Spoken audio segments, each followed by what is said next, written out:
اللہ پاک کو پہچانتے نہیں ہیں، اللہ پاک کی عظمت کو جانتے نہیں ہیں، اللہ کتنا بڑا ہے۔ اللہ کی عظمت سمجھ میں آتی ہے جب آدمی پہاڑوں پہ چڑھتا ہے نا، پہاڑوں پہ چڑھتا ہے اور پتلے پتلے راستے، اور پھر نیچے ہزاروں فٹ نیچے کھائیاں، اور اگر ایک ہوا کا تیز جھونکا آئے تو گاڑیوں کو بھی اٹھا کے کھائیوں میں پھینک دے اور گاڑیوں کا نام و نشان بھی نظر نہ آئے۔ ایک دفعہ ہم گشت کر رہے تھے مری میں، مری کی پہاڑیوں میں گشت کر رہے تھے، لوگوں کو دعوت دینے کے لیے جا رہے تھے۔ اب پتلا سا راستہ، ایک آدمی چل سکتا تھا، اتنا پتلا راستہ کہ ایک ہی آدمی چل سکتا ہے، دوسرا آدمی اگر گزرے گا تو اس کو ذرا یوں ہونا پڑے گا، پھر وہ یہاں سے گزر پائے گا، اتنا پتلا راستہ۔ اچانک ایک دم کالی گھٹائیں آ گئیں، بادل آ گئے اور بجلی گرجنا شروع ہو گئی۔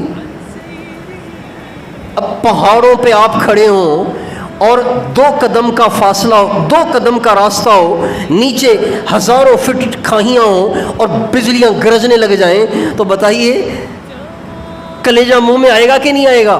وہاں ہمیں محسوس ہو رہا تھا اللہ تو کتنا بڑا ہے اور میں کتنا چھوٹا ہوں۔ اتنا سا بھی پتھر اگر ان بجلیوں کی گرج سے لڑک کر میرے سر پہ آ گرے تو میرا تو کچومر نکال دے۔ اس لیے حضرت امام زین العابدین کا فرمان ہے، مال ابن آدم اولہ نطفۃ و آخرہ جیفۃ و بینہما قدرۃ۔ آدم کے بیٹے کو کیا حق پہنچتا ہے کہ وہ تکبر کرے؟ وہ ہے کیا؟ اس کی ابتدا ایک ناپاک قطرہ ہے اور اس کی انتہا مردار بن جانا ہے، اس کے پیٹ کا پھٹ جانا ہے، اس کے پیٹ میں کیڑوں کا پڑ جانا ہے، اور اس نطفے اور اس مردار کے بیچ میں بھی انسان کیا ہے سوائے اس کے کہ اس کے پیٹ میں پیشاب بھرا ہوا ہے، پاخانہ بھرا ہوا ہے۔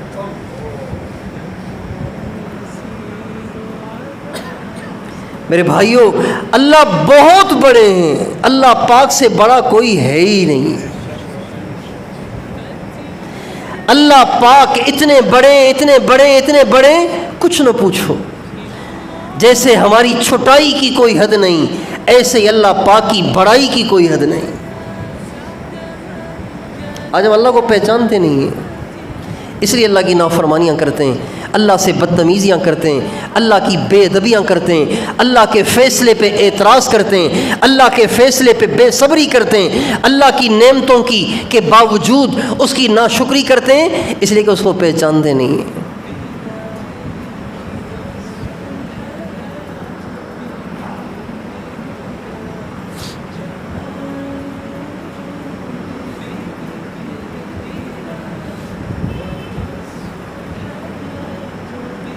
ایک دفعہ ہم مدرسے میں پڑھتے تھے تو امتحان ہوا، تو امتحان میں میں فرسٹ پوزیشن آیا، تو میرے استاد صاحب نے مجھے 10 روپے دیے، 10 روپے دیے۔ تو 10 روپے کوئی بڑی بات ہے؟ 10 روپے تو کوئی چھوٹی سی چیز ہے، لیکن میں نے اس 10 روپے کی کوٹنگ کروا لی، پنی اس کو چڑھوا لی، کوٹنگ کروا لی اور اس کو رکھ لیا۔ کیوں؟ یہ 10 روپے کی اہمیت میرے دل میں اتنی کیوں آئی؟ اس لیے کہ میرے دل میں میرے استاد کی اہمیت تھی کہ ہیں تو یہ 10 روپے بے شک چھوٹے سے ہیں، لیکن یہ تو دیکھو نا کہ دیے کس نے ہیں، میرے استاد نے دیے ہیں۔ بھائی کوئی چھوٹی بات ہو رہی ہے؟ اس لیے اللہ والے ناشکرے نہیں ہوتے، ان کو سوکھی روٹی بھی مل جائے کہتے ہیں اللہ تیرا شکر ہے، تو نے دی ہے، میں تو اس لائق بھی نہ تھا۔ پتلی دال بھی اللہ کھلا دے تو نخرے نہیں کرتے، کہتے ہیں اللہ تیرا شکر ہے تو نے پتلی دال کھلائی، چلو میں آپ کو یاد تو ہوں کم از کم۔ یہ محبت کی باتیں۔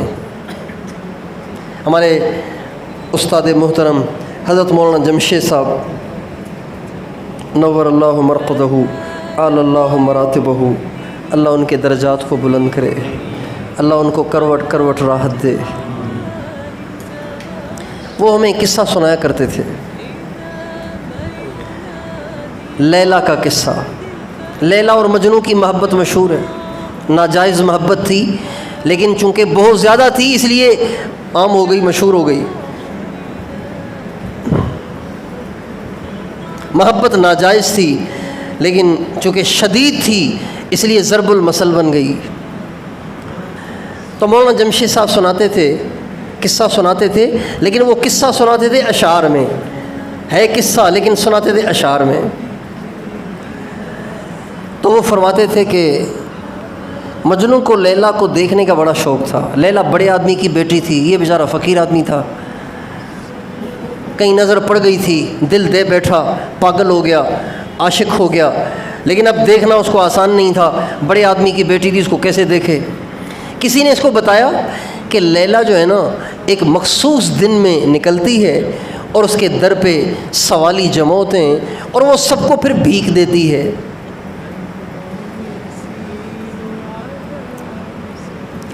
تو اگر تجھے دیکھنے کا شوق ہے نا تو بھی جا کے سوالیوں کی لائن میں لگ جا، تو تیرا بھی نمبر آ جائے گا اور تو بھی دیکھ لے گا، زیارت ہو جائے گی۔ اس نے کہا یہ بڑا اچھا موقع ہے۔ چنانچہ مجنوں نے بھی وہ کاسا لے لیا۔ پہلے زمانے میں فقیروں کے پاس کاسا ہوتا تھا، کاسا سی پی کا بنا ہوتا تھا، اب تو نظر نہیں آتا، لیکن پہلے کاسا ہوتا تھا، وہ گلے میں ڈالتے تھے، کالے رنگ کا کاسا۔ تو یہ مجنوں نے بھی کہیں سے کاسا ڈھونڈ لیا اور وہ کاسا لے کے وہ بھی لائن میں لگ گیا۔ سنتے تھے، اب میں آپ کو وہ اشعار سناتا ہوں جو مولانا سناتے تھے۔ سنتے تھے یوں لیلا کا یہ دستور تھا، بھیک دیتی تھی جو بھی آتا تھا در پہ اس کے گدا، ایک دن مجنوں بھی کاسا ہاتھ میں لے آ پکارا للہ کچھ مجھے بھی دے۔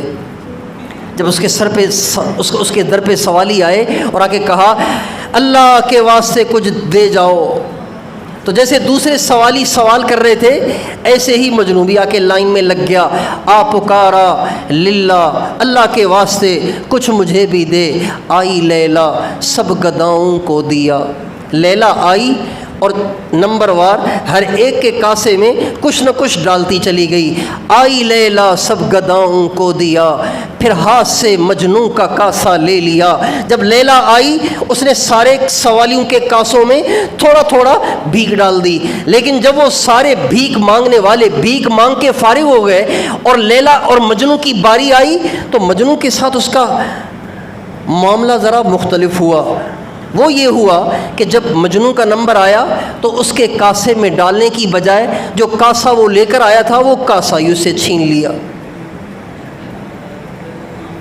آئی لیلا سب گداؤں کو دیا، پھر ہاتھ سے مجنوں کا کاسا لے لیا، دے پٹخ مارا زمین پر ایک بار، رقص میں مجنوں ہوا پھر بے قرار۔ جب وہ کاسا ہاتھ سے لیا نا تو اسے زمین پہ زور سے جو پٹک کے مارا تو وہ تو ٹکڑے ٹکڑے ہو گیا۔ جب وہ کاسا ٹکڑے ٹکڑے ہو گیا تو مجنون ناچنے لگ گیا، مجنون ناچنے لگ گیا، رقص کرنے لگ گیا۔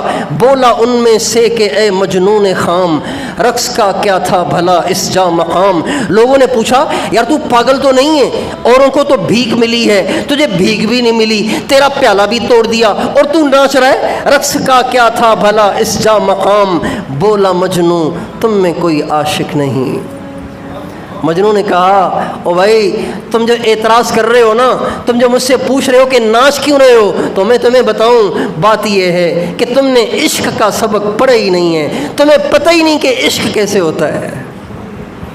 بولا مجنوں تم میں کوئی عاشق نہیں، عاشقوں کی رمز سے واقف نہیں، کسی کسی عاشق کے ہوتے ہیں ایسے نصیب کہ بلا نازل کرے اس کا حبیب، یہ بلا ہرگز نہیں ایک ناز ہے، یہ بھی ایک محبوب کا انداز ہے۔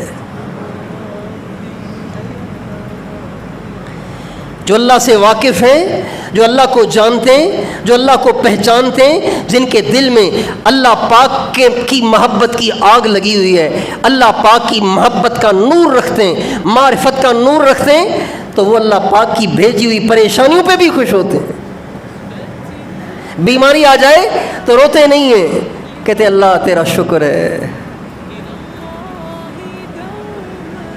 تو نے بھیجی ہے، اللہ کی بھیجی ہوئی ہے۔ میں نے اپنے بزرگوں میں سے ایک بزرگ کو خود دیکھا، ان کو شدید بخار چڑھ رہا تھا، 104 سے اوپر ان کا بخار جا رہا تھا، سارا جسم ان کا تپ رہا تھا، چہرہ ان کا بخار کی آگ سے سرخ ہو رہا تھا، اور اس بخار کا ان کے دماغ پہ بھی اثر ہو گیا تھا، بے ہوشی کی سی ان کی کیفیت تھی۔ جب ہم ان کو دیکھنے گئے تو آنکھیں ان کی بند تھیں مگر کیفیت ان کی بڑی عجیب تھی۔ وہ اس نیم بے ہوشی کی سی کیفیت میں ایک شعر پڑھ رہے تھے، الفت میں برابر ہے وفا ہو کہ جفا ہو، ہر چیز میں لذت ہے اگر دل میں مزہ ہو۔ دل میں عشق ہو تو پھر صرف پیار میں مزہ نہیں آتا، پھر مار میں بھی مزہ آتا ہے، پریشانی میں بھی مزہ آتا ہے، دکھ میں بھی مزہ آتا ہے۔ میرے دوستو، آج ہم اللہ پاک کی معرفت سے ناآشنا ہیں، اللہ کو نہیں جانتے کہ اللہ کون ہے۔